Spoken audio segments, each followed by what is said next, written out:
Welcome to the Metal Bob Live Podcast. I am your host, Metal Bob. Today's show is brought to you by Legend Picks and also artist Jeremiah Kalleck. Links to our sponsors will be listed at the end of each episode. On today's show, I had the honor of talking with guitarist Chris Simmons of the Paul Thorn Band. We discuss how he landed the gig with Paul Thorn. We also talk about Chris's solo band and the experience he had on the Joe Bonamassa Blues Cruise. So sit back, have a listen, and enjoy the show. Thank you.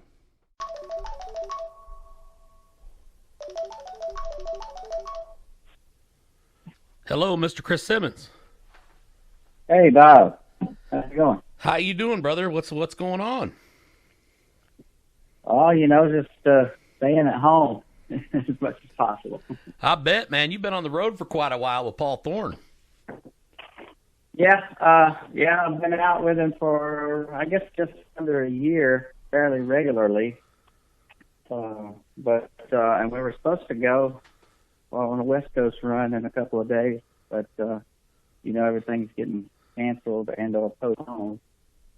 Yeah, I seen that. It's kind of a shame, man, but it's probably for everybody's good, I guess. I don't know. Oh, yeah. Yeah, it's definitely for the good. I mean, who knows what may or may not happen, but it's better to be safe and sorry in these kind of situations, in my opinion. Absolutely, man. So how was the blues cruise, brother? Yeah, we've already rescheduled some of those dates, assuming that all of this stuff dies down. A lot of people are predicting that it won't last too long, but who knows, Right. But, I don't think people are going to just without live music for too long. We'll figure out something. Absolutely. Yeah, there's not a whole lot going on. I'm sitting here flipping through channels this afternoon, man, and I'm like, damn, there's no sports on, there's nothing. It's like it's all been shut down. Yeah. Yeah, I'm kind of curious to see what we're going to do. We're going to do something. We're not going to just sit at home and do nothing for too long. Something, I saw some folks are already streaming YouTube live shows, which I had thought of that too. That's something you can do. Get some live music and do it, stream it live, and have interaction with folks. It's not nearly the same as being there, but it's something. Absolutely. So put all that aside, man. How was the blues cruise? It was fantastic. It's the first cruise I'd ever been on for any reason. So I got to not only perform, which was great, but it was a treat to just walk around like everybody else and see Buddy Guy, Kingfish, Mike Zito, Mike Ferris. I'm forgetting the names of some of the new bands. I don't know how new they are, but they're new to me. People that I'd never heard of that were really great. It was just everywhere you went, something a little bit different, but equally as cool. It was, food and booze. So it was a lot of fun. Yeah, man. And a lot of happy people, Oh, I bet. I heard you mentioned Mike Ferris, man. He's one of my favorites, man. I bet that was a treat. It was, man. I've been a fan, for a long time. I used to listen to the Screaming Cheetah Wheelies a lot. Back some of my first traveling bands that was in heavy rotation on listening with listen to that and listen to Allman Brothers. Just kind of my memories are Screaming Cheetah Wheelies and Allman Brothers. And maybe we listened to some Jimmy Hall stuff too. Pretty much that was it all the time, over and over again. Yeah, Mike's he's got one of those voices, man. He's a hell of a singer. Oh yeah, powerful, unique, and soulful. It hits you when you first hear it. It does. Hey, so I guess my first question for you: how did you hook up with the Paul Thorn Band after Bill left? Well, I met the Paul Thorn Band September at a festival, September of 2018, the Foothills Festival in Jasper, Alabama. And I had, honestly, I didn't know anything about Paul Thorn Band. I was like one of the first bands on the bill that day we played, and then a couple bands later, Paul Thorn Band came up. And as soon as they started playing, I was like, wow, this is a really great tight band. And I started listening to the lyrics and the songs and listening to Paul tell us between the songs. I was like, man, this guy's very entertaining and engaging, and the songs, I can hear the lyrics and they're all great. I was very, very impressed with the band, and especially Bill on guitar. And I remember thinking, man, that guy's good. I got to go home and practice because I want to be better. You know, that's exactly what my first thought was. I want to be better after hearing him play. And they had listened to me and introduced themselves, and I had listened to them, and I wanted to meet them and tell them what I thought. And they were friendly guys, and we swapped CDs and just talked a little while, and that was kind of it. A couple months later, Bill had decided to retire, and my name popped up into their head. Me play, that might be a good fit. So I got in touch with my buddy back in that book, the Jack, and got in contact info and asked me if I wanted to audition. And that was really just a chance meeting at that festival, and just happened to introduce myself and they introduced us, and that's just how it happened. Right. So do you have any favorite Paul Thorn song that you look forward to playing every night? Oh, I like this a lot. I mean, that's a great question because, like I said, Jeremiah is a guitar player, so some of those songs are easier than others, and they're fun to play, and I look more forward to playing those, honestly. There's some that I don't look to play because of the difficulty, but I also accept the challenge, and when I do it right, it's very satisfying, and if I don't do it just right, then it pisses me off, But, I'm still working on it. When somebody is as good as Bill Hines, trying to play stuff that he played it's just a real challenge. I'm a rock and roller, he is an instrumentalist, Right. So I'm working on it. Right. Pimps and Preachers is a fun one. I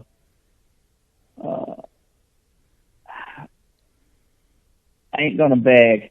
That one kind of, I get a longer solo at the end, which is fun. It's a really great song too, and then I get to show out a little bit at the end. I look forward to playing that one. But there really isn't, overall, as far as, no lulls in the set. All the songs are great, and even if I'm doing very little on it, it's really just fun to be a part of the show throughout the night. But as far as showcasing, getting to play a little extra lead, Ain't Gonna Beg, and the rock and roll aspect of Pimps and Preachers, I really enjoy. Right. So tell us a little bit about the Chris Simmons Band. Well, we haven't played in a while because I have been so busy, but most of the time it's a three-piece deal, which I don't necessarily always prefer, but it's just a lot easier to keep up with everybody. It's just three guys, and my main drummer is a guy named Jesse Stuttle, been around Birmingham for many years, and my main bass player is Brad Baker out of Jasper, Alabama. He plays with lots of different folks running around. They're both so great and they're busy, so I have a couple of other guys that I'll call around town, but those are my main guys, and we just I write songs that I like. It's really bluesy, but it's not always straight up blues. It's just kind of me trying to do what I want to do, and some people like it, some people don't, but we do. You know, we like playing it. So it's one of those things where when I was younger, I used to. All right. Hey, Chris, if you don't mind, I'm gonna call you right back. I'm getting a little bad connection here, so I'm gonna give you a call back. And Okay. Hello. hey, Chris, got you back, brother. How you doing? Hey, how's this? Is this better? Oh, that's great, man. I can hear you really good. Right. Perfect. All right, where were we? Oh, well, we got this, man. That's why you got editing, because it's great. I can go back and fix all this stuff, man. Yeah, right on. I like editing. So I did notice when you were out on the road, man, I seen you guys in the studio. Is this a new Paul Thorn record coming out here pretty soon? Yes, I guess it's been announced publicly that at some point there will be a new record. We spent about a week up at in Memphis at Phillips Recording. I want to say the name exactly right. Right. Jerry. Dang it. It's a quiz. I don't know the answers. Phillips Recording Services. I want to say it exactly right. Yeah, I think your Phillips Recordings. I think that's where you guys recorded at. Yeah, Sam Phillips Recording. Okay. Yeah, Sam Phillips Recording Studio. Yeah, so we spent a week up at Sam Phillips Recording in Memphis, and it was kind of odd because, I mean, not necessarily odd, but it was a good challenge and it was fun because most of the songs that we recorded, I had not heard until we got in the studio. Paul had them written out and fairly well arranged. So we just sat down and he played them, and we kind of charted them out a little bit, and just kind of let what come into our minds and bodies to play along come out, and then let the producer kind of guide us through, and we kind of created it on the spot, and it really came out great. Some stuff that, if you sit around and think about it, you'll maybe overthink it sometimes, and if you don't get a chance to overthink it, what comes out first a lot is magical, more magical. I think doing that together, we created a lot of magic. That's my opinion. Nice. Is there any release date, or is there any plans for a release date on a new record? Well, I hesitate to say anything, confirm anything, because I really don't know. It seems like I heard July, but I don't think there's a definite date, so whatever I say is probably fake news. But and especially, the world we live in right now, everything's kind of being bumped back probably a couple of months, so we'll see. But summertime is what I heard. So right, yeah, that's cool. Yeah, and there was one thing, Paul's music. I've been a Paul Thorn fan for quite a few years. His music to me is very real. It's funny. It's heartfelt. I mean, I think the guy really puts a lot into his music. Yeah, I do too. I got that before I knew them personally. When I first saw the first performance, I got a real connection with the audience. I got great songs that you want to listen to. You want to know what the lyrics are. You want to sing along. And now that I've got a chance to meet him and talk with him and be in the studio with him, frankly, I get more and more of an understanding about how engaged he is with his audience and how important it is to him that he is. He's a very personable guy. I've always thought of myself as, not very good socially. So when I meet people, sometimes it's hard for me. But when I watch Paul, he's an inspiration because everywhere we go, he's eager to meet someone and talk with them and learn about them. And I think that really helps. It informs his songwriting, and is a big reason why he's so great at it. And actually co-writing with Billy Maddox, his manager, and our tour manager. Together, they really make some great songs. Right. Yeah, man. I look forward to seeing you guys play all the time, man. We have a great time every time we go see the Paul Thorn Band, and you've been a great addition to that. I just want you to know. Well, I really appreciate that. Every time anybody has anything nice like that to say, I definitely appreciate it because, like I said, coming in here trying to stand on stage where Bill Hines stood is definitely the most challenging thing that I have ever experienced. I remember when I got the call and my buddy Zach said, Paul, you remember Paul Thorn Band from, Foothills Festival? I said, yes, I do. And I kind of had an inkling when he said that I don't know why. I just kind of thought, oh my gosh, he's not telling me that they need a guitar player. And he mentioned that, and I said, oh my gosh. I kind of got my shoulders dropped because I knew that how hard it was going to be, but I knew that it would be a foolish thing to avoid it because I knew how hard it was going to be because I knew how awesome the band was and how great it would be to be a part of it. So I said yes, and then it was just practice, for about at least weeks of just intense practicing. It's like 3 weeks of intense practicing for the audition, but then once I got the job, then the practice really began. Right. Well, and I'm going to be honest with you, Chris. I've been following Paul for 5 or 6 years now, and and I got to know Bill, and when I heard Bill left, I was kind of like, oh wow, because Bill had been with him forever. That band's been intact as far as I know for quite a long time. Yep. Almost I think 30 years. Yeah. Bill and Paul were together. Yeah, and and then I had gotten a hold of you because a buddy of mine, Matt Finn, who you're very familiar with because you played in a band with him.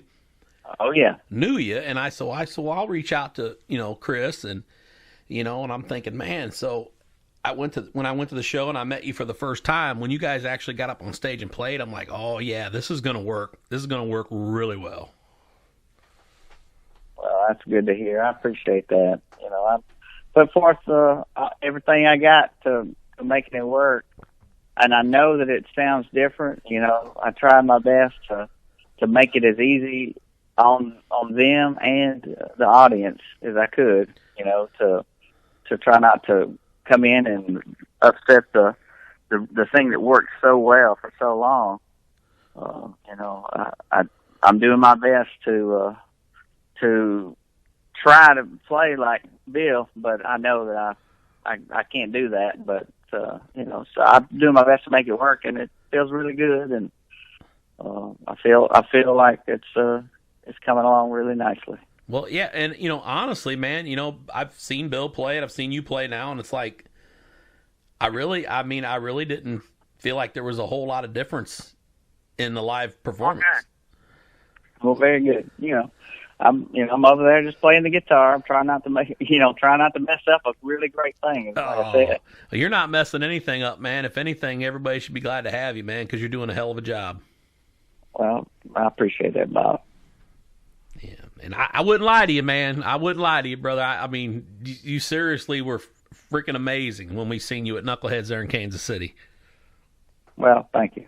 It's always fun playing at Knuckleheads, man. The vibe is great there, and it's always hot.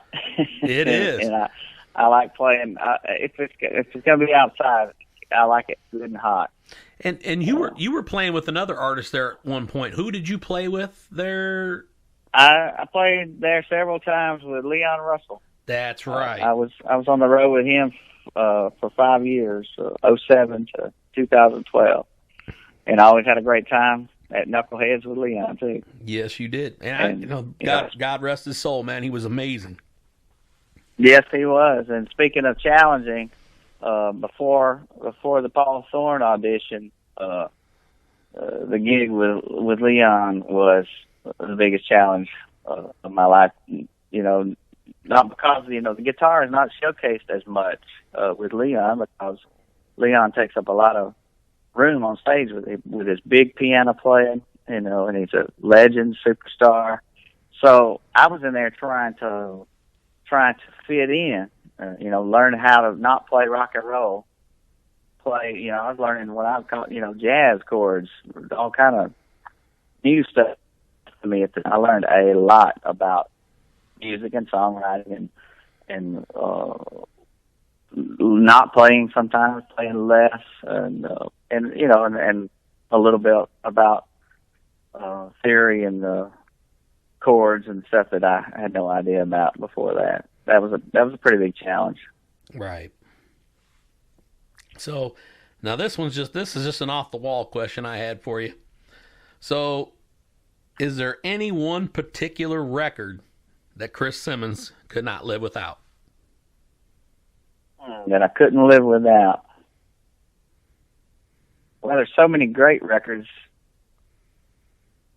Yeah, that's what makes it such a hard question. Yeah, I mean, because,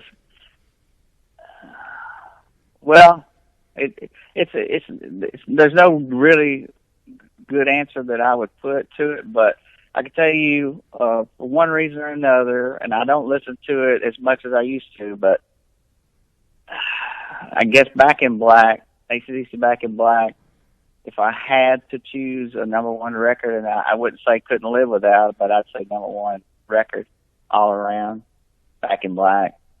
Well, fair enough. You can't go. That's a great answer. But then when I start talking about Back in Black, I also want to say Highway to Hell. And for other reasons, I'd put them both at the top.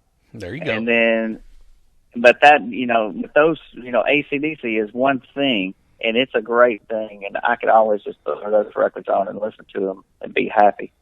But then, I also want to hear Allman Brothers live, and I mean,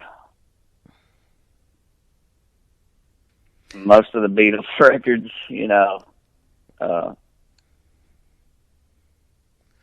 Yeah, see that. I mean, I don't know. It's hard. Once I start thinking about it's not a fair question, man. I just had to throw that at you because I everybody always asks me too, and I'm always like, well, this one, but then there's this one, so it's like, yeah, I could tell you one, but then I'd kind of be lying because there's so many great records that I grew up with that it's almost impossible to to pick that one record, I've got I've got a fairly wide range of stuff I like to listen to. I would say, like, the first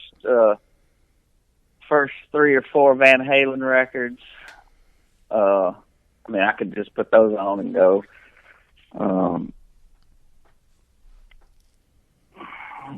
Chuck Berry, I like a greatest hit Chuck Berry thing when I was younger. I don't even remember what the name of that record was. And I actually had it on vinyl. I don't have any vinyl now. I used to have a pretty good vinyl collection, man, but I got tired of moving that stuff. Yeah, man. Music is all digital now. Yeah. I mean, that's why everything has changed. But, yeah. It has, and I tell you, it makes it a lot easier to move. That's for sure. Yeah, you can carry it with you everywhere you go. All of it. Crazy. World's changed. So yeah, man, you I know you've been pretty consumed with the Paul Thorn thing. Is there any more Chris Simmons Band stuff going to come out in the near future?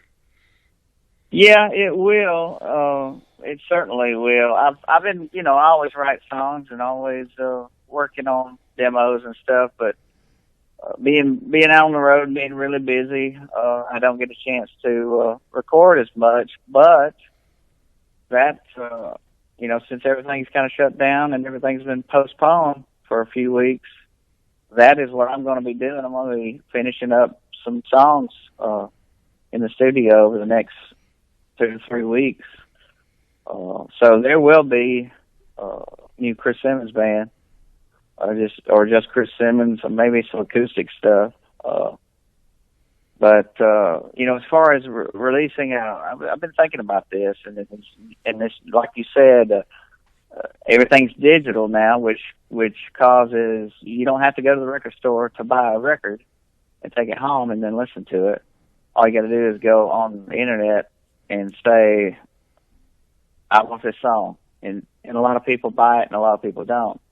So I was thinking, instead of trying to record a record and get it all produced and, mass produced and take it out and try to sell it as a physical copy, just kind of releasing them as I record them, one at a time, and seeing what happens with that. I mean, I really don't know what to do, I mean, to write music. It makes sense. I mean, people seem, I'm still kind of old school. I prefer to buy the whole record, but I know there's a lot of people out there that just buy singles, and that's just what they do. Yeah, I understand that. I like the idea of getting the whole record and putting it on and listen to it front to back, because most times there is a theme to where the band is in that time, and all the songs can be sort of related and will complement each other, and it's a work, it's a complete work together. But that's just not the way things are anymore, I guess. Right, and I understand that. And another thing too is the singles. And now, don't get me wrong, this is no knock on anybody, but the singles aren't always the best songs on the record, in my opinion. Oh, certainly not. Certainly not. I agree completely. I think some people, by buying just the singles, are missing out, man, because there's a lot of hidden gems on those. That's not so, maybe not so much these days, but back in the big producer days, when the producers had a lot to do with what songs were getting produced and getting out there to the public. Mm-hmm. They just weren't the best songs, and I think a lot of the bands would agree with that. Sure, yeah. I mean, there is probably a good way to produce a song to where more people will enjoy it. Whether or not, anything else about the song, you don't want it to be too long. You don't want it to have anything confusing. For most people, are going to want a song that's not too long and not confusing, 4/4 time signature, whatever. But some people want to hear that little bit more complicated song. Maybe a longer song's not going to bother them. And then we find out, after a few people realize it's a great song, then we find out that the masses also don't mind it being a 5 or 6 minute song and being a little bit unique, So that's just, it's a music business. They're wanting to sell records to as many people as possible, which I completely understand. But then you got your Stairway to Heavens, your Bohemian Rhapsodies, and a lot of others that I have no idea about. But it seems like I heard some Beatles song that wasn't even included on a record. It was like a B-side or something, and then suddenly it was one of the most popular songs ever. I can't remember what it was, but they did things differently back then too that I have no idea about, as far as releasing singles and B-sides and full albums. Right. But yeah, there's hidden gems in there everywhere if you take the time to listen, and that is part of the joy of buying a full album, sitting down and not necessarily liking the intro to the song, but just sitting and listening anyway, and realizing by the end of the song that you really do like that song. Right. So, not to ask you again, but I would. Can you kind of go back over how you got hooked up with Paul Thorn Band again, please? Sure. My buddy Zach Baker, who actually was Leon Russell's booking agent for probably 10 years, who hooked me up with the audition with Leon as well. He booked a Foothills Festival in Jasper, Alabama, and I played it a couple times. The second time I played it was September of 2018. And after my band played, I think it was McCrary Sisters played, and then Paul Thorn played. And I was looking forward to seeing all the bands that day, but I didn't know anything about Paul Thorn. And so when they came out, I was immediately surprised at how great they were. I mean, I don't know if I'd say surprised. I took notice immediately of how great they were, especially Bill Hines on the guitar. But I mean, the songs are great. Engagement with the audience when Paul was talking to the audience, telling the stories, it was just entertaining. The songs were great, and so we introduced ourselves to each other and met and swapped. I gave them one of my CDs, they gave me one of their CDs, and that was kind of it for a couple of months. After, it was probably late January, early February, Zach called and said that Paul was wondering if I wanted to audition because Bill Hines had decided to retire. And that was when the stress began. Well, brother, but I can tell you, I've learned and grown as a guitar player. If not a lot, at least a little. I don't know how much I've grown, but I can tell you, I put in a lot of practice time on learning some of that stuff. And I'm definitely happy, definitely glad for it. Well, I'm super happy that you're in that band, man. I think you, like I said before, man, I've seen both versions, man, and you're right there, brother.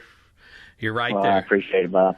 Oh, Thank no, you, Bob. Absolutely, man. And it's funny. It's, you know, we talked about Matt Finn a little bit that night when I met you. It's a small world, man. That to find out that, you know, I knew Matt and you played with Matt. You know, it's just shows you how small the world is, brother. It really is a small world. There's no doubt about it. I've ran into, it wasn't my friend, but when I was with Leon, we went to Tokyo, and our sound guy ran into a friend of his from Tulsa, Oklahoma, who was actually living in Tokyo. And that happens a lot more often in the United States, just running into people, you know. And Matt Finn was a Iowa boy and a Birmingham boy and a Dallas boy at one time, and I ran into him, you know, after he was living in Birmingham, and I was just a young buck, didn't know anything about anything, but Matt Finn showed me how to rock and roll a little bit there in my younger days. Right. And it was always fun to play with him and hang with him. How many did you end up just doing the 2 albums with Mars Electric? I was in the band. I did not play on the first album. Michael Swan played on that. I was pictured on the album, which is kind of odd. Okay. But I toured I was in the band right before that one was released, and we toured on that album. And then we recorded a new album, and I was on that one. Yeah, Fame Among the Vulgar. Okay. Which I was proud of what we did on that one. Well, you enjoyed that. It wasn't unusual for guys that didn't play on the record to be pictured in the disc back then. I mean, it happened a lot. Yeah. So yeah, that's true. It felt unusual for me, especially at the time, not knowing too much about it. But yeah, I realized that's a kind of a common thing, I guess, fairly common. But I signed autographs, and I started telling people at first that, you know, what, an autograph on the CD after they bought it and everything. And at first I was saying, you know, I'm not playing on this. And then everybody said, you know, it just kind of got old. So I just started signing it. Nobody cares anyway, man. They just figure you're the guy. So yeah, it's all that's good. Right. No, but yeah, man, I'm looking forward to you getting back out on the road and, you know, doing the Paul Thorn thing. I'd love to catch one of your, you know, Chris Simmons Band shows. That'd be great. But, yeah, it's we got the one. It's going to be more local, Birmingham, Huntsville. Got a Birmingham and a Huntsville and another Birmingham Sunday afternoon gig that I've been doing for a couple times a year for the last 5 or 6 years down in Birmingham. But as far as touring, getting out on the road, I don't see that happening very much because of the schedule with Paul. You never know what I can flip in, but I'm definitely going to be releasing some new music, if not acoustic, full band stuff too. I've got a lot of stuff that I've been working on that I just haven't taken the time to finish. But this is a perfect opportunity, and that's the plan for the next 2-3 weeks. Right. And I know Paul, his schedule is very, very full most of the time, most of the year, just about every year. He stays pretty busy, but I guess that's good for you, man. It is, yeah, man. If you're gonna be a working musician, you gotta work. Yeah. So that makes me happy. Yeah. I mean, it's got to be a good feeling to be able, when you say you're going to work and getting ready to strap on a guitar, man. That's not a bad deal.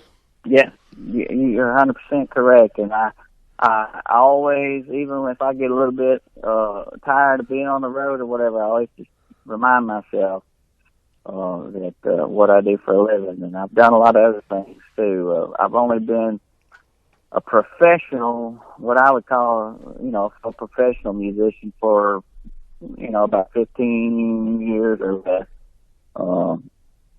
First part of my adult life, I worked at least part-time, sometimes full-time, and played music. I never didn't play music, but I almost always had, a pretty full day gig too.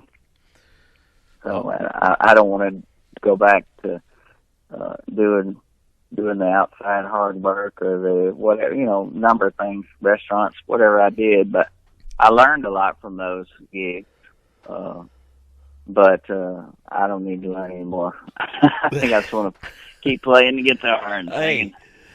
Well, you're doing just fine, brother, man. You're a hell of a player, man, and I'm really happy for you that you landed that gig with Paul. I mean, I think that's going to be a long time coming, man. You're going to be in that band for quite a while, I believe. Yeah, man, I'm glad too, and it's a machine that ran very well for a long time, and I think as long as I can be through, then I don't see any reason why it won't run well, for a much longer time to come. I'm glad to be part of it. And you talk about a better group of guys. I mean, Ralph and Jeff, all those guys are just so cool, man. Michael, they're just good guys, man. That's right. You got that right, man. Oh, they're laid back. Oh, Michael's a keyboard. It's not a drama. Oh, Michael's a playing son of a gun, ain't he?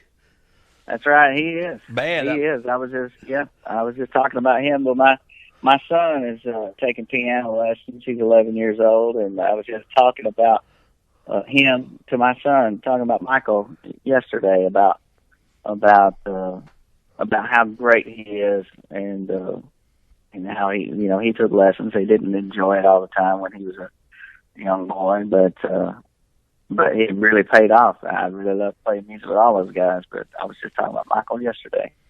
Awesome. How great he is. Yeah, man, that's great, man. I'm very happy for you, Chris, man, and I hope things continue to be great for you, and I wish you all the best, my man. I appreciate that, Bob. And I appreciate you having me on to talk with you. Well, and I appreciate you calling in, and I hope to have you back sometime in the near future. That'd be great. Yeah, man. I look forward to it. Maybe when that new Paul record, or that Paul Thorn record hits, we can have you back on. Yeah, man. I'd love it. You just let me know. Will do. And you tell Paul I said I want to have him on, too. All right, I will. I'll tell him. I'd love to have Paul on, man. It'd be great, man. He, like I said, that guy, I mean, I've had a lot of one-on-ones with Paul, man, just as a fan. And that guy, I tell you what, he never ceases to amaze me, man. He's an amazing person, and he's just a really true person, man. He's just a really good guy. I agree. It's not only is it fun to play music with him and work for him and with him, it's fun to just be entertained by him. He's an entertaining cat. Oh, he is, buddy. if you ain't laughing about 30 seconds in, you ain't having a real conversation with Paul, man. That's right. You can't help it. You Yeah. can't help it. All right, Chris. Well, man, I think I've taken enough of your time, man. I really appreciate you, brother. I appreciate you calling in, and I will stay in touch, and you do the same, and I look forward to having you back. All right. Thank you, Bob. You let me know. All right, brother. Take care, my man. All right. You too. Bye-bye. Bye-bye.